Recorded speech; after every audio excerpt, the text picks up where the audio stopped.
Hello everyone, welcome to the lecture. तो आज के लेक्चर में हम बात करने वाले हैं यूथ, जेंडर एंड आइडेंटिटी के टॉपिक के बारे में। ऑलराइट, और अगेन ये टॉपिक आपकी जून एग्जामिनेशन के लिए बहुत इंपॉर्टेंट है, तो वीडियो को ध्यान से देखिएगा पूरा।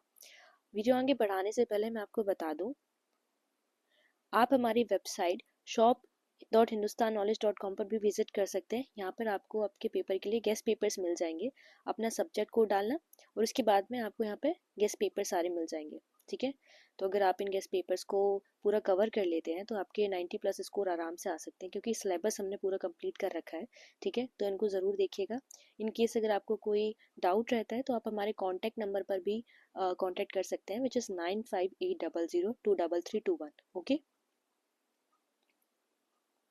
चलिए अब टॉपिक के बारे में बात करते हैं। तो आज के हमारे 4 टॉपिक रहने वाले हैं। तो पहला टॉपिक रहेगा हमारा various theories of identity. Okay, फिर हम बात करेंगे influence of globalization on youth identity, कि ग्लोबलाइजेशन का हमारी यूथ आइडेंटिटी पे क्या असर पड़ता है, क्या इन्फ्लुएंस होता है। फिर बात करेंगे हम वर्क लाइफ बैलेंस के बारे में। ठीक है, आज के टाइम पे वर्क लाइफ बैलेंस क्या होता है, ठीक है, और इसकी क्या models of work life balance, क्या मॉडल्स रहते हैं। ठीक है, फिर टॉपिक हमारा होगा concept of youth and socio cultural perspective of youth. ठीक है, सोशो कल्चरल पर्सपेक्टिव के बारे में बात करेंगे। तो ये हमारे 4 टॉपिक रहने वाले हैं। ठीक है, तो चलिए फर्स्ट टॉपिक से हम स्टार्ट करते हैं, वेरियस थियरीज ऑफ आइडेंटिटी। तो आइडेंटिटी क्या होती है? देखिए, आइडेंटिटी का मतलब होती है हमारी पहचान, मतलब हम अपनी पहचान किन किन चीज़ों से ड्रॉ कर रहे हैं। जैसे कि अगर मैं आपसे पूछूं कि आप कौन हैं, तो आप बोलेंगे या मैं स्टूडेंट हूँ, या मेरा आपकी जेंडर के बारे में आप बताएंगे, आप अपने रिलीजन के बारे में बताएंगे कि या मैं इस रिलीजन से बिलोंग करता हूँ, अपनी कंट्री के बारे में डिफाइन करेंगे। ठीक है, तो यानी कि आपकी जो आइडेंटिटी है बहुत सारे अलग अलग एलिमेंट से मिलकर बनती है। ठीक है, identity means who a person is, ठीक है, कि एक पर्सन क्या है। इट इंक्लूड्स आवर नेम, हमारा नाम, पर्सनालिटी, बिलीफ, किस कल्चर से हम बिलोंग करते हैं, क्या हमारा जेंडर है, और हमारा रोल क्या है इस सोसाइटी के अंदर। ठीक है, different thinkers have explained identity in different ways. तो हम यहाँ पे कुछ थियरीज के बारे में डिस्कस करेंगे आइडेंटिटी के बारे में। तो पहली हमारी थियरी है पर्सनल आइडेंटिटी थियरी। ठीक है, देखिए, personal identity focuses on what makes a person the same over time. ठीक है, मतलब फॉर एग्जांपल देखिए, ये अगर मैं आपसे पूछूं आप अपने पास्ट के बारे में रिकॉल करिए, तो अगर आप 5 साल पहले की बात करें तो दिस इज यू। ठीक है, और 5 ईयर्स के बाद दिस इज यू, और चलो 10 साल के बारे में बात करते हैं। 10 साल 10 ईयर्स पहले आप ऐसे थे और अब आप ऐसे हैं, तो आप अपने आप में क्या कनेक्ट करते हैं। ठीक है, आप कहीं ना कहीं अपने पास्ट को रिकॉल करते होंगे, मेमोराइज करते होंगे, जब आप 10th स्टैंडर्ड में थे या स्कूल में थे। ठीक है, जब आप पेरेंट्स के साथ में थे, तो वो मेमोरीज जो है आपकी पास्ट मेमोरीज, आप कहीं ना कहीं उन मेमोरीज के थ्रू अपने पास्ट सेल्फ से कनेक्ट कर रहे हैं। ठीक है, तो यानी कि 10 साल पहले के आप और आज के आप को एक चीज कनेक्ट कर रही है, वो आपकी मेमोरी। ठीक है, आपका जो पास्ट है वो। तो अब one famous idea come from John Locke. ठीक है, जॉन लॉक ने इस थ्योरी के बारे में ज्यादा रिसर्च किया था। He said identity is connected to memory. ठीक है, हमारी जो आइडेंटिटी हमारी मेमोरी से कनेक्टेड है। According to him, you are the same person because you remember your past experiences. For example, if you remember your childhood, school life, past events, that memory connects your past self to your present self. वही मैंने बताया कि आपके past self या आपका past है या आपका present है। ठीक है, आप दोनों को कौन कनेक्ट कर रहा है? मेमोरीज आपकी। ठीक है, so memories are and consciousness are important in this theory. दो यहाँ पे वर्ड्स थोड़े कीवर्ड्स हो जाते हैं, मेमोरी एंड कॉन्शियसनेस। ठीक है, तो इन केस अगर आपका आपका नहीं, किसी भी इंसान का अगर एक्सीडेंट हो जाता है या कोमा में चला जाता है, अपनी किसी भी वजह से अपनी मेमोरी लॉस कर देता है, तो वो अपने आप को, मतलब जो प्रेजेंट होगा, अपने पास्ट सेल्फ से ये डिस्कनेक्ट हो जाएगा। ठीक है, अगर ये अपनी मेमोरी लॉस कर देता है, तो यही चीज़ बताई गई है, हमको हमारे पास्ट को और प्रेजेंट को कनेक्ट करने के लिए मेमोरी की बहुत ज़रूरत है। अगर मेमोरी नहीं होगी तो हम डिस्कनेक्ट हो जाएंगे। ठीक है, अब हमारी सेकेंड थ्योरी है सोशल आइडेंटिटी थ्योरी। ये थ्योरी हमें हेनरी ताशवेल ने दी थी। ठीक है, अब इनका कहना क्या था? How our identity is shaped by groups we belong to.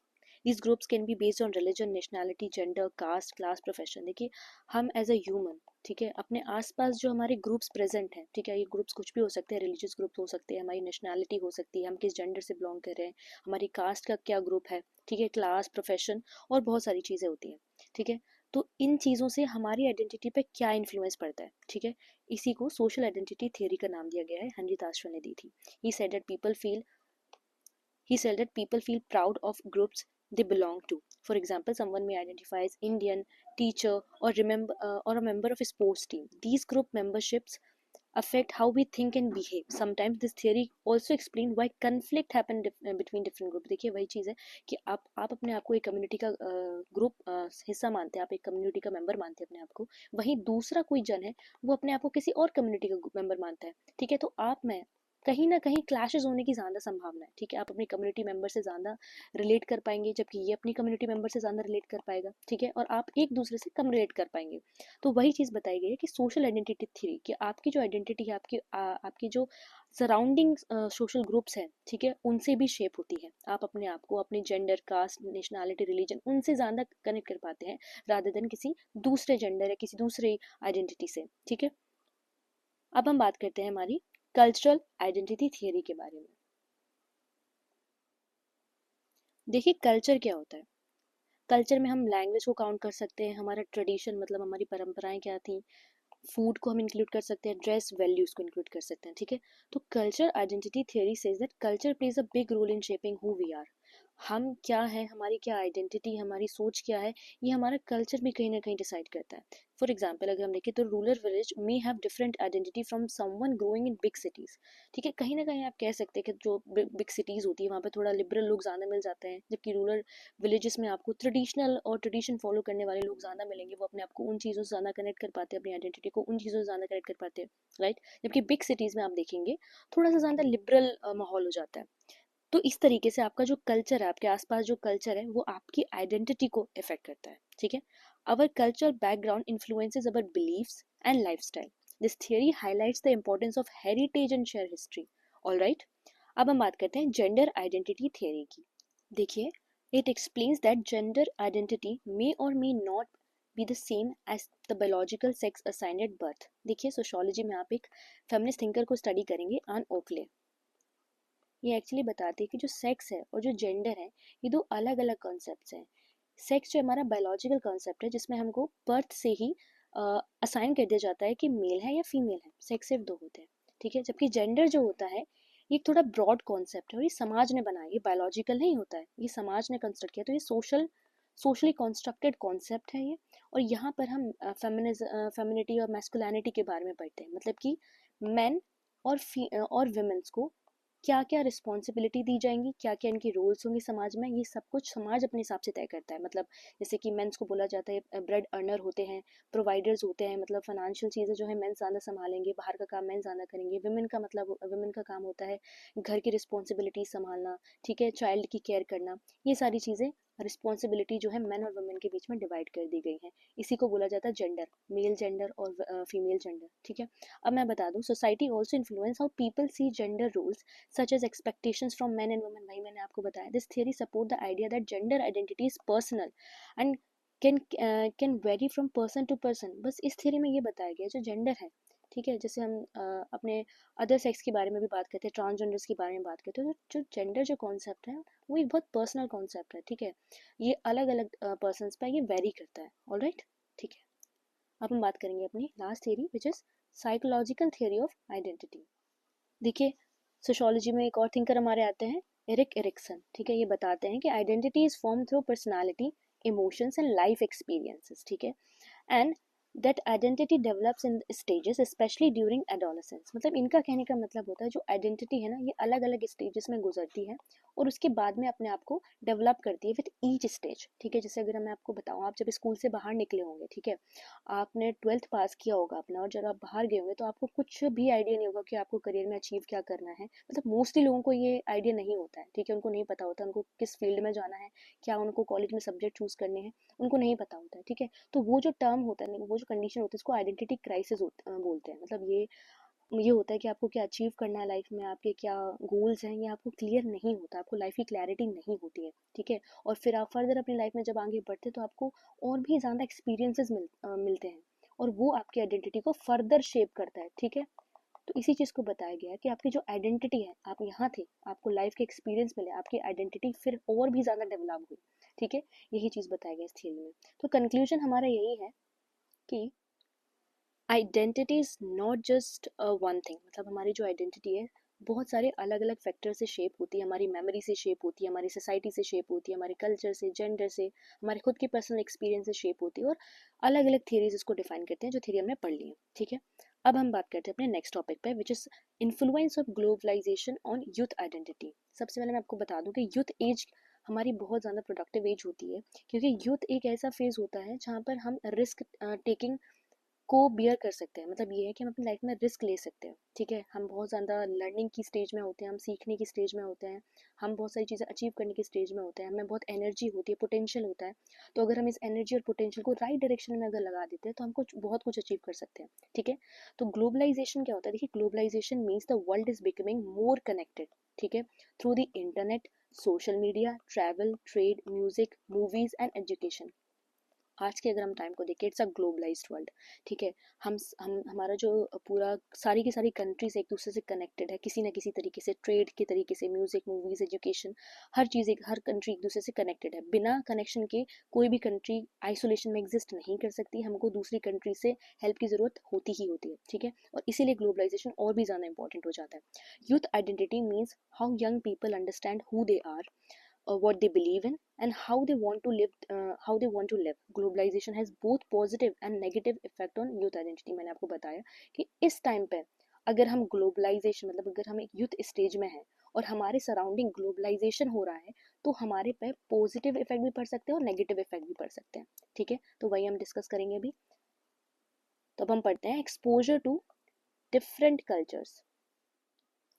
देखिए, आज के टाइम पे सबसे बड़ा इन्फ्लुएंस आपको क्या नज़र आता है? सबसे बड़ा इन्फ्लुएंस तो हमारा कल्चरल एक्सचेंज ही है ना। हम सोशल मीडिया पे रहते हैं, हम लोग इंटरनेशनल म्यूज़िक सुनते हैं, फॉरेन मूवीज़ को देखते हैं। ठीक है, अब तो हमको ज़्यादा एक्सेस हो चुकी है इन सब चीज़ों की। ठीक है, हम ग्लोबल फैशन ट्रेंड्स को फॉलो करते हैं and talk to people with from other countries through social media. पहले एक टाइम था जहाँ हम सोशल मीडिया नहीं हुआ करता था, तो इतना ज़्यादा इंटरेक्शन नहीं हुआ करता था यूथ्स में। पर अब क्या है, अब हम दुनिया के अलग अलग कंट्रीज़ के जो यूथ हैं या जनरली जो पीपल हैं, वो एक दूसरे से आराम से कनेक्ट कर सकते हैं। आप आराम से एक दूसरे कल्चर के बारे में जान सकते हैं। This exposure help them learn about different life style, language and tradition. As a result, और इसी की वजह से many young people develop a more open minded and global identity.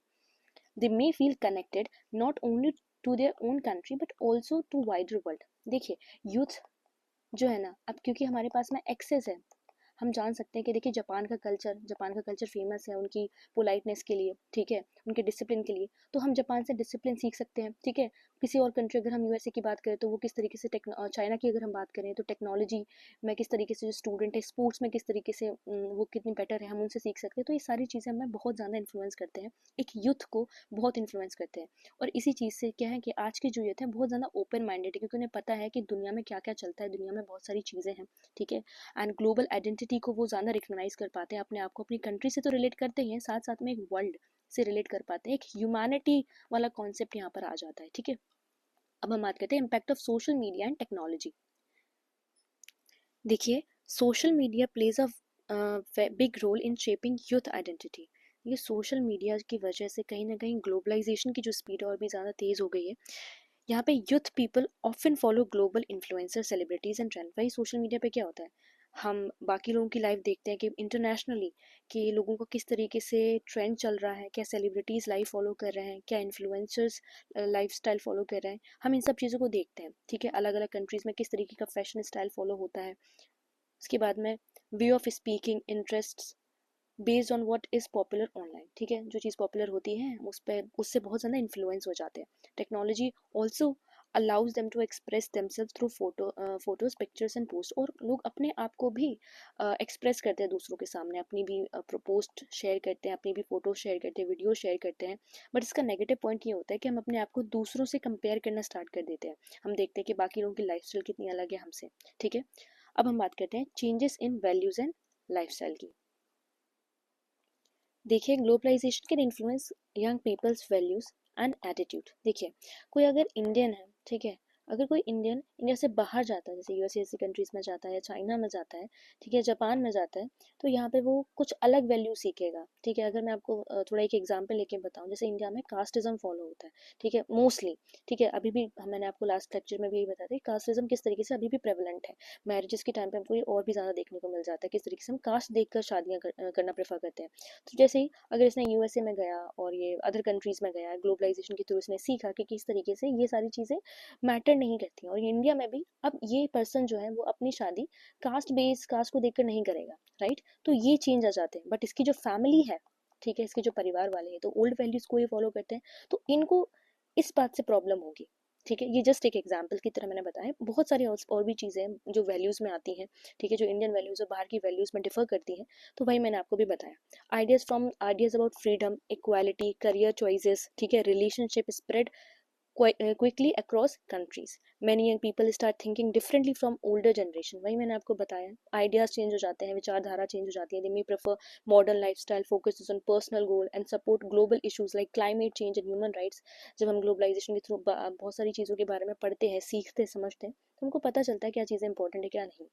और this can create a generational gap between youth and their parents. वही चीज़ है कि हमारे पेरेंट्स के लिए बहुत कुछ अलग चीज़ें हैं जो ज़्यादा वैल्यू रखती होंगी, हमारे लिए कुछ अलग है, ठीक है. Loss of traditional culture. Loss of traditional culture का मतलब ये है कि देखिए, it can also weaken local traditions. Some young people may ignore their traditional clothing, language and custom. देखिए सिंपल मैं बता देती हूँ आपको कि जब ग्लोबलाइजेशन की वजह से जब हम देखते हैं कि स्पेशली अगर मैं बात करूँ एग्जाम्पल लेके एमएनसीज, मल्टीनेशनल कंपनीज या मल्टीनेशनल कॉर्पोरेशन जब इंडिया में आती हैं, अब इनका जो वर्क कल्चर होता है इसमें एक यूनिफॉर्म होती है, जैसे कि फॉर्मल यूनिफॉर्म पहन के जाना होता है ऑफिस में, ठीक है. अब ये जो है ट्रेडिशनल क्लोथिंग से अलग है, ठीक है, वहाँ पर जो भाषा होती है मोस्टली हम इंग्लिश का यूज़ करते हैं, ठीक है. तो ये अलग, और कस्टम, ठीक है, जो वर्क कल्चर होता है वहाँ का वो अलग रहता है, ठीक है. अब इस वजह से क्या होता है, जो यूथ है, जो आज का यूथ है, इंडियन यूथ है, ये जो अपनी ट्रेडिशनल वैल्यूज है, पुरानी वैल्यू से कहीं ना कहीं पे मॉडर्न वैल्यूज पे आ रहा है, ठीक है. या फिर अगर इसका एग्जाम्पल भी ना लें हम और देखें, तो ग्लोबलाइजेशन की वजह से जब हम अलग अलग चीज़ों के बारे में सीखते हैं, ठीक है, तो हम उन ट्रेंड्स को फॉलो करना चाहते हैं, यूथ उस ट्रेंड को फॉलो करना चाहता है, और कहीं ना कहीं इस वजह से जो उसकी पुरानी ट्रेडिशनल चीज़ें होती हैं, क्लोथिंग, लैंग्वेज, कल्चर, उससे कहीं ना कहीं डिस्कनेक्ट हो जाता है. इसी को बोला बोला गया loss of traditional culture, because they wanted to follow global trend. वही चीज़ है कि भाई मार्केट में कोई एक नया ब्रांड ने कुछ नई ड्रेस लॉन्च कर दी, तो आप उस फैशन को फॉलो करोगे, या फिर कोई एक सेलिब्रिटीज़ ने कोई क्लोथिंग पहन ली है तो आप वैसे ही क्लोथिंग को फॉलो करना चाहोगे, ठीक है, जो भी ट्रेंड में है. In some cases young people feel confuse between modern global culture and their traditional value. वही चीज़ है, इसकी वजह से बहुत कंफ्यूजन होता है, कन्फ्लिक्ट भी क्रिएट होता है. अब बात करते हैं कंक्लूजन की. वही चीज़ है कि ग्लोबलाइजेशन स्ट्रांगली इन्फ्लुएंस आइडेंटिटी. आज के टाइम पे सोशल मीडिया हमारे पास में है, इस वजह से और ग्लोबलाइजेशन और ज़्यादा स्ट्रांग हो जाता है, हमारी आइडेंटिटी पे और भी ज़्यादा इन्फ्लुएंस होता है, ठीक है. By connecting them to the world, shaping their value and changing their lifestyle. हमारी सारी चीज़ें चेंज हो गई हैं, लाइफस्टाइल भी बहुत हद तक चेंज हो गई है, हमारी वैल्यूज़ चेंज हो चुकी हैं, ठीक है. It offers new opportunities for learning and growth, but it can also create pressure and cultural conflict. वही मैंने बताया, हमारी जनरेशनल गैप आ जाते हैं. Therefore it is important for young people to enjoy global opportunity while still respecting. वही solution यही है कि ग्लोबल अपॉर्चुनिटीज़ एंजॉय करें बिल्कुल, पर वही चीज़ें जो हमारा ट्रेडिशन है उसको रिस्पेक्ट देनी पड़ेगी, ठीक है. यही चीज़ होती है कि रिस्पेक्ट भी दें ताकि ये जो कॉन्फ्लिक्ट है वो ना हो. अब हम बात करते हैं हमारे work life. What is work life balance? Describe the models of work life balance. Alright, देखिए वर्क लाइफ बैलेंस का मतलब क्या होता है. मतलब ये कि managing your job and your personal life in a healthy and equal way. मतलब वही चीज़ है, देखिए आपका ये प्रोफेशनल लाइफ है, ठीक है, और आपकी कोई एक पर्सनल लाइफ भी होती है, ठीक है. यहाँ पे आप काम करते हैं प्रोफेशनल लाइफ में, ठीक है. अब ये चीज़ है कि आप अपनी प्रोफेशनल लाइफ को और अपनी पर्सनल लाइफ को किस तरीके से बैलेंस करते हो. देखिए अगर आप प्रोफेशनल लाइफ पे ज़्यादा फोकस करेंगे, ठीक है, तो आपकी जो पर्सनल लाइफ है वो कहीं ना कहीं सेक्रीफाइस होगी. अगर आप अपनी फैमिली से आप ज़्यादा बात नहीं कर सकेंगे, ठीक है, या फिर आपको हैप्पीनेस नहीं मिलेगी, आप एक फॉर्मल इन्वायरमेंट में रहेंगे, तो इसकी वजह से आपकी जो स्ट्रेस है वो बढ़ जाएगी, ठीक है, आपकी हैप्पीनेस कम हो जाएगी, ठीक है, क्योंकि फैमिली से आपको कहीं ना कहीं कंफर्ट मिलता है, ठीक है. लेकिन अगर आप पर्सनल लाइफ पे ज़्यादा ध्यान देंगे और प्रोफेशनल लाइफ को आप निगलेक्ट करेंगे तो फाइनेंशियल स्ट्रेसेस आ सकते हैं, ठीक है. वही चीज़ है कि करियर प्रॉब्लम होगी. वही चीज़ यहाँ पे बताया गया है कि it is about giving enough time and energy to your work, family, friends, health, hobbies, and rest. When a person has good work-life balance, they feel less stress and more satisfaction in both areas. If someone spends too much time working, they may feel tired, stressed, disconnected from the family. On the other hand, if someone ignores the work, अगर आप ignore करते हैं तो फिर वही चीज़ है, आपकी फाइनेंशियल स्ट्रेस होगा, आपको करियर प्रॉब्लम्स आएंगी। तो इसी वजह से वर्क लाइफ बैलेंस आपका बहुत ज़्यादा इंपॉर्टेंट हो जाता है। अब देखिए, अब वर्क लाइफ बैलेंस का मतलब ये नहीं है कि आप इक्वल इक्वल आवर्स एक दूसरे में बांट रहे हैं। वही चीज़ है कि एडजस्ट करना आपको आना चाहिए, किस तरीके से आपको एडजस्ट करना है। ठीक है, अब हम बात करते हैं models of work life balance. देखिए, different expert have explained work life balance through different models. अलग अलग मॉडल्स हैं। पहला मॉडल पे बात करेंगे स्पिल ओवर मॉडल। देखिए, इसका मतलब ये होता है कि experiences in one area can affect the other area. मतलब ये है, फॉर एग्जांपल आपकी जो प्रोफेशनल लाइफ है आपका, वो वर्क प्लेस है, और आपका यहाँ पे पर्सनल लाइफ है। अगर आपको वर्क के दौरान ज़्यादा स्ट्रेस रहता है, आपको ऑफिस में ज़्यादा स्ट्रेस हुआ किसी दिन, तो आप कहीं ना कहीं यहाँ पर अपनी पर्सनल लाइफ में भी कहीं ना कहीं इम्पैक्ट होगा, आप शांत रहेंगे उस दिन। ठीक है, उसी तरीके से अगर आप हैप्पी हैं किसी दिन, आपका फैमिली की वजह से आप हैप्पी हैं, तो उस टाइम पे आप अपने काम पर भी अच्छे से फोकस कर पाएंगे, है ना। इसी को स्पिल ओवर मॉडल बोला गया। ये पॉजिटिव भी हो सकता है और नेगेटिव भी। नेगेटिव जब आपको स्ट्रेस है, आपका स्ट्रेस ट्रांसफर हो रहा है एक जगह से दूसरी जगह। अगर आपकी फैमिली में भी लड़ाई चल रही है, तो आप कहीं ना कहीं आपका जो काम है उस पर भी नेगेटिव इम्पैक्ट पड़ेगा। वही चीज़ बोले कि नेगेटिव और पॉजिटिव दोनों हो सकता है। फिर हम बात करते हैं सेगमेंटेशन मॉडल। देखिए, नाम से ही पता चल रहा है सेगमेंट। ठीक है, मतलब ये है कि आपका जो प्रोफेशनल लाइफ है और पर्सनल लाइफ है, इसको आप अलग अलग रखेंगे। ठीक है, ना आप अपनी पर्सनल लाइफ में जो चीज़ हो रही है उसकी वजह से अपनी प्रोफेशनल लाइफ पे इम्पैक्ट आने देंगे, ना ही अपनी प्रोफेशनल लाइफ या फिर वर्क की वजह से आप अपनी पर्सनल लाइफ पे इम्पैक्ट आने देंगे। वही चीज़ है, problem at work should not affect the home life. आपको काम में कोई दिक्कत हुई इसकी वजह से ये नहीं कि आप घर पे भी अपनी लाइफ को इम्पैक्ट होने देंगे। वही चीज़ है, अगर आपको पर्सनल इश्यूज है या फिर पर्सनल आपकी क्राइसिस चल रहे हैं, उसकी वजह से आप अपने काम पर डिस्टर्बेंस नहीं आने देंगे। ठीक है, some people try to follow this model but not by not checking work emails. वही चीज़ है, जब आप जैसे आप घर पे रहते हैं, ठीक है, तो लोग क्या करते हैं कि जो ऑफिस की ईमेल्स हैं, ऑफिस की कॉल है, वो नहीं अटेंड करते हैं। वो बोलते हैं कि अगर मैं ऑफिस से एक बार घर आ गया हूँ तो वो टाइम मेरा घर के लिए रहेगा। तो यहाँ यही इसी चीज़ को बोलते हैं सेपरेशन या सेगमेंटेशंस। ठीक है, और not discussing personal problem at the office. वही चीज़ है, सेम ना पर्सनल प्रॉब्लम्स को हम वर्क लाइफ में शेयर करेंगे, ना ही हम अपनी वर्क लाइफ को पर्सनल स्पेस में शेयर करेंगे। ठीक है, अब आते हैं कॉम्पनसेशन मॉडल पे। देखिए, कॉम्पनसेशन मॉडल का मतलब ही ये है कि जब when people are not satisfied in one area, they try to find satisfaction in other. हमारे काम और हमारे पर्सनल लाइफ में, ठीक है, मान के चलो आपके काम में आप बहुत ज़्यादा अनहैप्पी हो, आपका बहुत स्ट्रेसफुल डे गया है, आपके मैनेजर ने, आपके सीनियर ने आपको कुछ डांट दिया है, ठीक है, कुछ सुना दिया, तो आप फैमिली में जाओगे। ठीक है, फैमिली से आप कहीं ना कहीं एक रिलीफ ढूंढने की कोशिश करोगे, ठीक है, ताकि आपका मूड सही हो जाए। ठीक है, तो आप कॉम्पनसेट करने की कोशिश करोगे जो आपका मूड वर्क के दौरान खराब हुआ है, तो आप फैमिली के दौरान उसको अच्छा कर लो at least. If someone has personal problem, they may focus more on work to feel successful. वहीं उल्टा भी हो सकता है उसी चीज़ का। वही चीज़ बताएगा कॉम्पनसेशन मॉडल। ठीक है, अगर इस चीज़ में कोई खराब हुई है तो यहाँ से आप अपना सेटिस्फेक्शन कर लो, अगर यहाँ कुछ खराब हुआ है तो आप यहाँ से सेटिस्फेक्शन कर लो। अब हम आते हैं कॉन्फ्लिक्ट मॉडल पे। देखिए, वही यहाँ पे बताया गया है कि कॉन्फ्लिक्ट होता है यहाँ पे, मतलब ये कि आपका जो वर्क लाइफ है, आपकी पर्सनल लाइफ है, वहाँ पे कॉन्फ्लिक्ट होता है। फॉर एग्जाम्पल, आपने ये देखा होगा स्पाउसेस में बहुत ज़्यादा यहाँ पे डिफरेंसेस क्रिएट हो जाते हैं। अगर हस्बैंड है या वाइफ है, ठीक है, अगर ये ज़्यादा काम कर रही हैं, ऑफिस में ज़्यादा टाइम दे रहे हैं और फैमिली को कम टाइम टाइम दे पा रहे हैं, तो इस वजह से कहीं ना कहीं स्ट्रेस क्रिएट होता है। ठीक है, इनकी जो आपस की बॉन्डिंग है वो वीक हो जाती है। ठीक है, या फिर अगर आपका चाइल्ड भी है तो वो भी कहीं ना कहीं सफ़र करने लगता है। ठीक है, अगर आप टाइम नहीं दे पा रहे उसको, तो ये चीज़ हो जाती है कि यहाँ पे कॉन्फ्लिक्ट आ जाते हैं जो हमारी वर्क लाइफ है और हमारी पर्सनल लाइफ के बीच में। ठीक है, अब हम आते हैं इनरिचमेंट मॉडल पे। देखिए, ये मॉडल ये बोलता है कि जो आपकी वर्क लाइफ है और पर्सनल लाइफ है, ये एक दूसरे को इनरिच करने चाहिए, मतलब एक दूसरे को इम्प्रूव करने चाहिए। जैसे कि अगर आपने वर्क के दौरान कोई भी स्किल सीखी, मान के चलो आपने कम्युनिकेशन स्किल सीख ली, बात करने का तरीका आपको आ गया, तो आप फैमिली में वो चीज़ अप्लाई कर सकते हो। आप बेहतर अपनी फैमिलीज को समझा सकते हो किसी भी बारे में। ठीक है, और और वही चीज़ है सेम, अगर आपने फैमिली का सपोर्ट अगर आपने गेन कर लिया, फैमिली आपकी बहुत सपोर्टिंग है, ठीक है, तो आपका माइंड फ्रेश होगा और वही आप वर्क में भी ज़्यादा अच्छे से काम कर पाएंगे और कॉन्फिडेंट रहकर काम कर पाएंगे। ठीक है, this model focuses on positive interaction between both area. यहाँ पे कॉन्फ्लिक्ट की बात की जा रही है, बोला जा रहा है कि एक एरिया दूसरे एरिया को इनरिच करता है पॉजिटिवली। ठीक है, अब कंक्लूजन पे बात करते हैं कि work life balance is important for a healthy and happy life. Different model explain how work and personal life are connected, मतलब हमारी वर्क लाइफ और पर्सनल लाइफ कनेक्टेड है, और हमने किस तरीके से कनेक्टेड है ये दोनों हमने इन मॉडल्स के थ्रू पढ़ लिया है. ठीक है. By understanding this model people can manage their time better and reduce stress. A good balance help in personal happiness and better health and professional success. ठीक है, दोनों जगह हमारे इंप्रूवमेंट हो सकते हैं. अब हम बात करेंगे अपना next topic which is the concept of youth.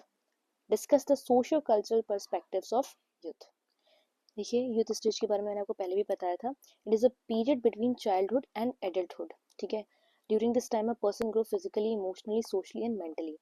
जैसे हम बता दें कि चाइल्डहुड से लेकर एडल्टहुड के बीच का जो पीरियड होता है उसी को हम यूथ एज बोलते हैं. ऐसा कोई हार्ड को डेफिनेशन नहीं है, बट जनरली हम इसी को इस तरीके से समझते हैं. Often seen as a time of energy, learning, dreams and new opportunity. यही वो टाइम होता है जब हम थोड़ा रिस्क ले सकते हैं अपनी लाइफ में. ठीक है. एक इतनी एनर्जी हमारे अंदर होती है, पोटेंशियल होता है, कुछ सीखने की इच्छा होती है. ठीक है. हम ड्रीम करते हैं कि हम ये करेंगे वो करेंगे. ठीक है. बहुत सारी नए नए आइडियाज हमारे दिमाग में आते हैं. ठीक है. तो it is also a time and young people try to understand who they are and what they want to become in future. यही वो टाइम होता है जब हमें थोड़ा बहुत आइडेंटिटी क्राइसिस आते हैं कि भाई हमको करना क्या है लाइफ में, आगे हम क्या करने, मतलब हमारा क्या गोल होगा. ठीक है. हम क्या है, हमें क्या करना चाहिए, बहुत बहुत सारे थॉट्स आते हैं. ठीक है. नेक्स्ट हम बात करते हैं कॉन्सेप्ट ऑफ यूथ का. देखिए देखिए this generally includes people between the age of 15 and 24 years. ऐसा कोई डेफिनेटिव नहीं है, बट ये कंट्रीज वाइज वेरी हो सकता है. This stage is marked by rapid physical growth, development of thinking abilities, emotional changes भी आते हैं. आप अपने आप से कनेक्ट कर सकते हैं इस चीज़ को. ठीक है. Youth people begin to make important decision. इसी एज में हम बहुत ज़्यादा इंपॉर्टेंट डिसीजंस लेते हैं अपनी लाइफ के बारे में, एजुकेशन की फील्ड में, करियर की फील्ड में, रिलेशनशिप के बारे में. ठीक है. Youth is also period of identity formation. यहाँ पर हमारी आइडेंटिटी बनती है इस पीरियड के दौरान. देखिए अगर हम एक थिंकर की बात करें, एरिक एरिक्सन. ठीक है. ये हमारे थिंकर हैं, डिस्कस करते हैं आइडेंटिटी क्राइसिस के बारे में. ये आइडेंटिटी क्राइसिस कॉन्सेप्ट मतलब ये होता है कि ये एक ऐसा फेज रहता है जहाँ पर हम श्योर नहीं होते कि हमको चाहिए क्या लाइफ में. ठीक है. हम अभी भी फिगर आउट कर रहे होते हैं कि हमको क्या करियर ऑप्शन चूज करने हैं या what we want in our life. ये सारी चीज़ें हम अभी भी डिसाइड कर रहे होते हैं, हमको पता नहीं रहता. तो वही चीज़ देखिए, according to psychologist, young people try to find answers to questions like who am I and what is my role in society. ठीक है. They develop their own opinions, value and belief. This stage also brings freedom and responsibility. वही stage होता है जहाँ पर हम इतने बड़े तो हो जाते हैं कि हम थोड़ी बहुत रिस्पॉन्सिबिलिटी लेने लगते हैं, बट इतने बड़े भी नहीं होते कि हम प्रॉपर अपनी गाइडेंस के हिसाब से चल सकें. तो हमें दूसरों की गाइडेंस भी चाहिए होती है. तो इसीलिए थोड़ा आइडेंटिटी क्राइसिस भी यहाँ पर हमको होने लगता है. अब नेक्स्ट हम बात करेंगे socio cultural perspectives of youth. देखिए हम यहाँ पर ये देखते हैं कि किस तरीके से सोसाइटी और कल्चर की वजह से यूथ का क्या मतलब निकल के बनता है. ठीक है. Youth is not only a biological stage, it's not just a biological stage, but ये सामाजिक और कल्चरल एक एक्सपीरियंस है. ठीक है. यूथ पहले हम पढ़ेंगे youth as a social construction. देखिए different societies define youth differently. In some cultures, youth end early when a person start working or get married. किसी देखिए कुछ सोसाइटीज़ में जो होता है अर्ली मैरिजेस की वजह से, अर्ली वर्किंग लाइफ की वजह से जो यूथ स्टेज होता है वो जल्दी ख़त्म हो जाता है. बट कुछ अलग हम सोसाइटीज़ में देखते हैं, कुछ अलग केसेस में हम देखते हैं जो यूथ है वो थोड़ा लंबे टाइम तक टिकता है, क्योंकि सोसाइटीज़ में हायर एजुकेशन हो जाती हैं और शादी जो होती है वो थोड़े डिलेड टाइम पे होती है. ठीक है. अगर हम इंडिया की बात करें, पुराने इंडिया की टाइम बात करें, तो वहाँ पे लोग पहले ही बहुत जल्दी शादी कर लेते थे और वर्क करना भी स्टार्ट कर देते थे. तो वहाँ पे जो यूथ स्टेज होती होगी कम होती होगी. पर आज के टाइम पे हम देखते हैं कि लोग बहुत लेट तक भी स्टडी कर रहे होते हैं, 30 ईयर्स तक भी वो अपना काम पर ध्यान देते हैं, उसके बाद ही मैरिज का सोचते हैं. तो इस वजह से जो यूथ स्टेज है वो काफ़ी लॉन्ग यहाँ पे चल जाती है. This shows that youth is shaped by social rules and tradition. ठीक है. फिर हम बात करते हैं rules of family and community. इसमें देखेंगे किस तरीके से फैमिली जो है वो हमारे यूथ स्टेज पे इम्पैक्ट करती है. ये फैमिली का भी एक मेजर रोल होता है हमारे वैल्यूज़ और हमारे बिहेवियर को शेप करने के लिए. पेरेंट्स, हमारे एल्डर्स या हमारे कम्युनिटी जो मेंबर्स होते हैं, वो बड़े जो होते हैं, वो यूथ को काफ़ी गाइड करते हैं. ठीक है. सोशल नॉर्म्स को लर्न करने में, कल्चर के बारे में सिखाते हैं, वो हमें ट्रेडिशन के बारे में सिखाते हैं। तो बहुत सारी सोसाइटीज़ में youth are expected to respect elders, ठीक है, जैसे रिस्पेक्ट करो एल्डर्स की, या हमारी कल्चर प्रैक्टिसेस को फॉलो करो, या ट्रेडिशन की रिस्पेक्ट करना, ये सारी चीज़ें। फिर हम बात करते हैं एजुकेशन एंड एम्प्लॉयमेंट की। देखिए, education is an important part of youth life, ठीक है। स्कूल्स, कॉलेजेस, इन सारी चीज़ों से हमें नॉलेज मिलती है, हमें डिसिप्लिन सीखने को मिलता है, सामाजिक स्किल्स मिलती हैं, सोशल स्किल्स मिलती हैं, ठीक है। एम्प्लॉयमेंट अपॉर्चुनिटीज़ भी हमारी जो यूथ स्टेज है इम्पैक्ट करती है। अगर हम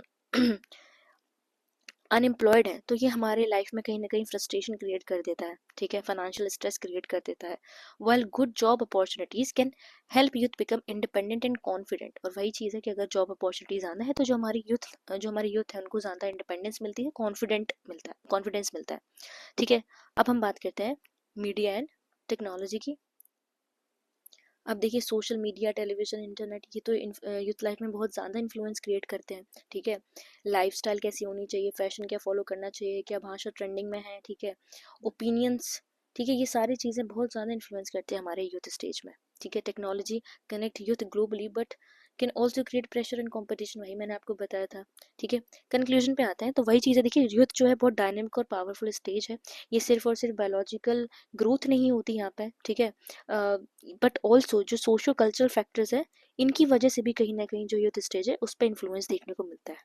understanding the social cultural perspective of youth help society support and guide young people towards a positive successful future, ठीक है, वही हमने बात की थी अभी यहाँ पे।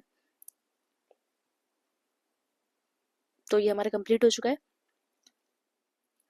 Okay, so thank you guys, hope you like the video. अगर आपको वीडियो अच्छा लगा हो, आपको हेल्पफुल लगा हो, तो वीडियो को लाइक करिएगा, चैनल को सब्सक्राइब करिएगा, और अपने फ्रेंड्स को भी शेयर करिएगा ये लेक्चर। एंड ऑल्सो आप हमारे टेलीग्राम ग्रुप को ज्वाइन कर सकते हैं, आपको डिस्क्रिप्शन में लिंक मिल जाएगा, तो आपको क्लासेस के बारे में पता चलता रहेगा वहाँ से, तो वो भी आप ज्वाइन कर लेना, ठीक है। Okay, thank you guys.